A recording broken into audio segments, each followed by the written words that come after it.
ఆపేసిందల్లా ఇది. ఒక మనిషి 5 ఏళ్ళు ఇస్లాం పాటిస్తేనే తన ఆస్తిని వక్ఫ్కి అనౌన్స్ చేయించలేడు. దాని ద్వారా అంటే కొంతమందిని ఏంటంటే అకస్మాత్తుగా బాగా ఇప్పుడు మనకి మత మార్పిళ్ళు ఎట్లా జరుగుతుంటాయి క్రైస్తవంలోకి, మన ఇంట్లో పనిచేసే పని మనిషి మనకి ఇంట్లో సాధారణంగా ఏ అనారోగ్యం వచ్చిందనుకోండి మళ్ళీ తగ్గుతుంది, మళ్ళీ వస్తుంది.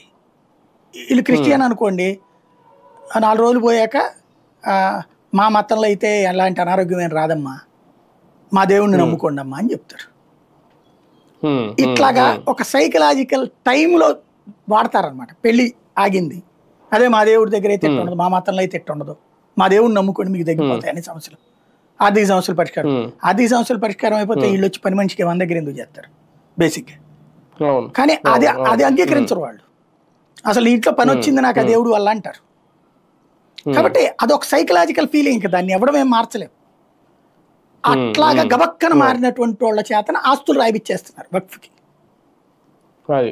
దాన్ని ఆపిచ్చే ప్రయత్నం చేసింది, దాన్ని అడ్డుకుంది కోర్టు.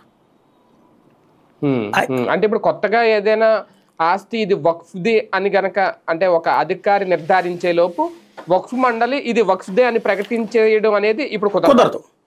ఇదివరకటికి మళ్ళీ కనబడ్డ ప్రాపర్టీ నాది అని చెప్పడానికి కుదరదు.